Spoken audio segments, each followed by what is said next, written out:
तो आज हम जुबान को थोड़ी कसरत कराने वाले हैं ना। हाँ बिल्कुल, अंग्रेजी के टंग ट्विस्टर्स पर बात करेंगे। हमारे पास कुछ स्रोत हैं, खासकर ये जिह्वा मरोड़ चुनौतियों वाले दस्तावेज। इनमें कुछ बहुत ही मजेदार और क्या कहते हैं सर चकरा देने वाले अंग्रेजी टंग ट्विस्टर्स दिए गए हैं। तो आज इन्हें जरा समझने की कोशिश करते हैं कि भाई क्यों इन्हें बोलने इतना मुश्किल है और मजेदार भी। बिल्कुल, और ये सिर्फ यूं समझ लीजिए शब्दों का खेल नहीं है। अच्छा। हाँ, ये वाक्य असल में हमें दिखाते हैं कि भाषा कैसे बनी है और हम बोलते कैसे हैं, मतलब उसकी जटिलताओं की एक झलक देते हैं। ये दिखाते हैं कि हमारा दिमाग और जुबान कितनी तेजी से तालमेल बिठाते हैं या फिर कभी कभी चूक जाते हैं। हाँ, वो तो होता है। चलिए एक बहुत मशहूर वाले से शुरू करते हैं, शायद सबने सुना भी होगा। कौन सा? हाँ, ये वाला। स्रोत कहते हैं कि असली चुनौती है इसे तेजी से 3 बार बिना अटके बोलना। मुश्किल है। इसमें ये स और श की आवाजें ये बहुत पास पास हैं। हाँ बिल्कुल, यही तो बात है।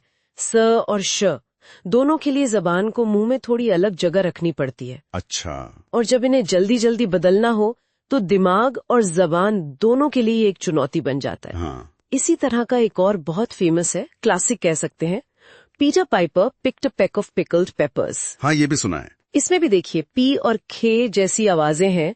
एक होठों से निकलती है पी, हाँ, और दूसरी गले के थोड़ा पीछे से खे। सही। इन्हें भी तेजी से दोहराना पड़ता है, जो आसान नहीं है। अच्छा, तो मतलब सिर्फ आवाजों का बार बार आना ही नहीं, बल्कि वो आवाजें मुंह में कहाँ से निकल रही हैं उस जगह को तेजी से बदलना मुश्किल है। बिल्कुल सही।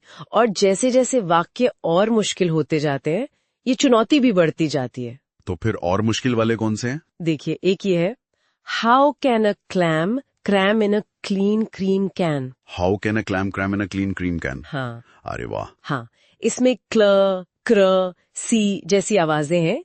इन्हें हम व्यंजन समूह कहते हैं, मतलब कॉन्सोनेंट क्लस्टर्स। अच्छा, कॉन्सोनेंट क्लस्टर्स। हाँ, जहाँ 2-3 व्यंजन एक साथ आते हैं बिना किसी स्वर यानी वावल के।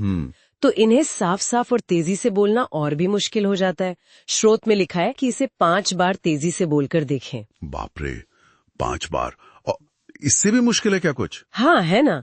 एक वाक्य ऐसा है जिसे अंग्रेजी के सबसे कठिन, मतलब सबसे मुश्किल टंग ट्विस्टर्स में गिना जाता है। कौन सा? The sixth sick sheiks, sixth sheep's sick. दोबारा कहेंगी? The sixth sick. अरे हाँ, the sixth sick sheiks, sixth sheep's sick. जरा इसमें आवाजों का जाल देखिए। SKSTHSKS। बाप रे। ये इतनी जल्दी जल्दी बदलती हैं कि जबान पर काबू रखना ही बहुत मुश्किल हो जाता है। ये दिमाग की जो मोटर प्लानिंग होती है ना, उस पर बहुत जोर डालता है। सुनने में ही जुबान लड़खड़ा रही है। और स्रोत में किसी दुस्वप्न स्तर के ट्विस्टर का भी जिक्र था। वो क्या है? हाँ, वो है pad kid poured curd pulled cod. Pad kid poured curd pulled cod. ये तो सुनने में ही बहुत अजीब है। इसका मतलब क्या हुआ?